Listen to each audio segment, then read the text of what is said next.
Pemirsa, jumpa kembali dengan detektif sejarah DS dengan tema sepak terjang Ali Kalora.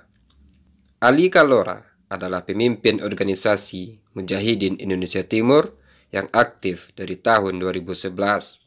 Ia menggantikan pimpinan Mujahidin Indonesia Timur sebelumnya, Santoso, yang tewas pada tanggal 18 Juli 2016. Ali Kalora memiliki nama lain, Ali Ahmad. Ia lahir pada 30 Mei 1981.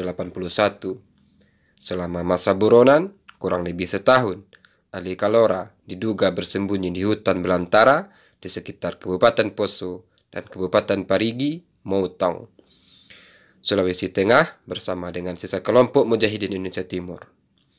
Ali Kalora juga aktif pada organisasi negara Islam Irak dan Syam.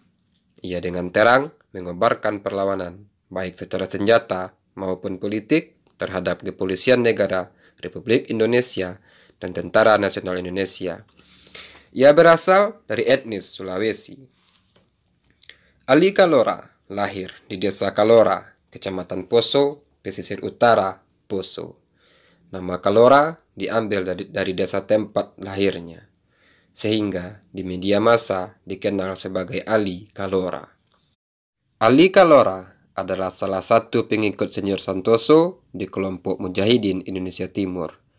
Ali dipercaya memimpin sebagian kelompok ini setelah kematian Daeng Koro, pemimpin MIT sebelumnya. Faktor kedekatan dengan Santoso dan kemampuannya mengenal medan gerilya menjadi alasan bagi kelompok Mujahidin Indonesia Timur mengangkatnya sebagai pemimpin. Ali Kalora disebut sosok penunjuk arah dan jalan di pegunungan dan hutan di Poso. Menurut Brigjen Pol Rudi Sufahriadi, Ali Kalora adalah sosok paling senior di kalangan gerilyawan di Poso. Meski begitu, ia disebut tidak memiliki kemampuan dalam memimpin seperti Santoso dan Basri. Begitu pula dengan spesialisasi dan militansi. Namun, Kepolisian Republik Indonesia tetap melakukan pemburuan kelompok pimpinan Ali Kalora karena khawatir kekuatannya akan berkembang seiring kuatnya kaderisasi yang dilakukan oleh Ali Kalora dalam membangun kekuatan.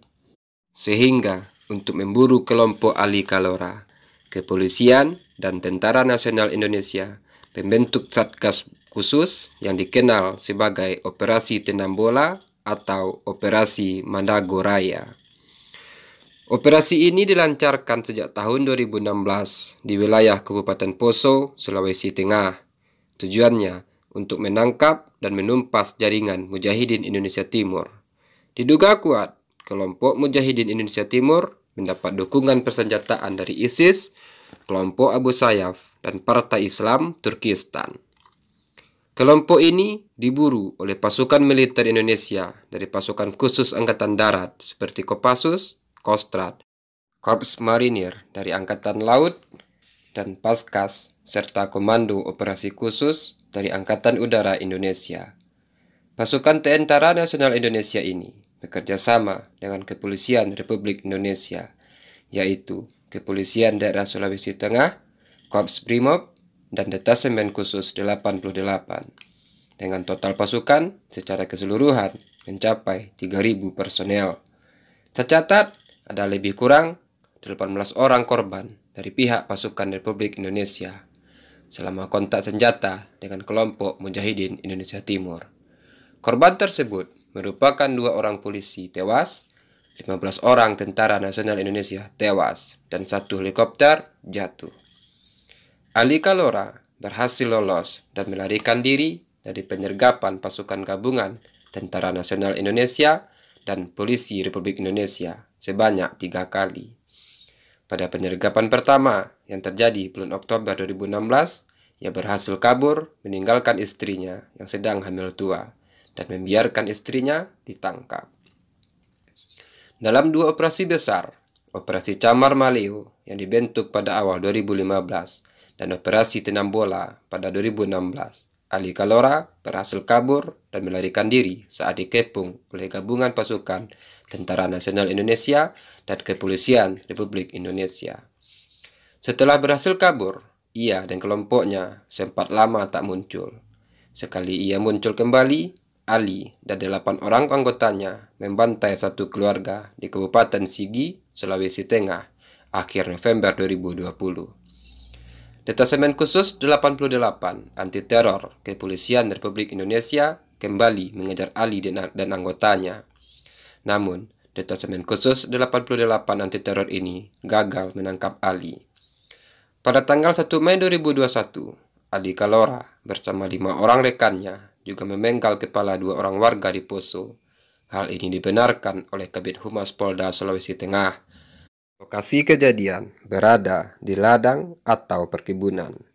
Ali Kalora tidak hanya membunuh warga sipil, mereka juga membakar rumah warga dan menjarah harta benda warga. Ali Kalora juga pernah memutilasi warga. Ini dilakukan pada tahun 2018 untuk memancing kehadiran aparat kepolisian. Saat kepolisian hadir, Ali Kalora langsung menembak seorang polisi, kemudian kabur ke hutan.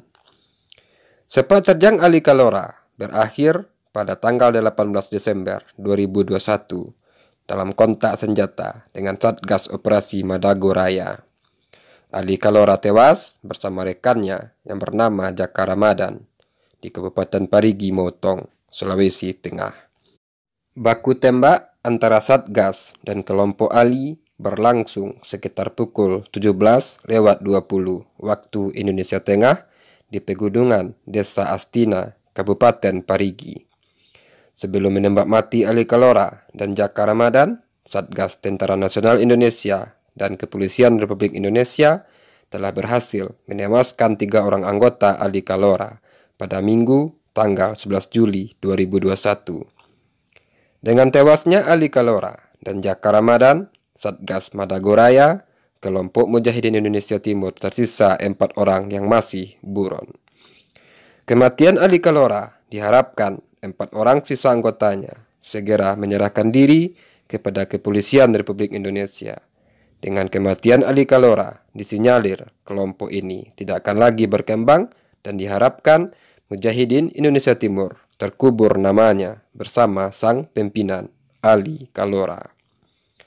Kelompok bersenjata lainnya yang mengganggu ketertiban masyarakat Indonesia hanya tersisa KKB Papua dan OPM atau Operasi Papua Merdeka.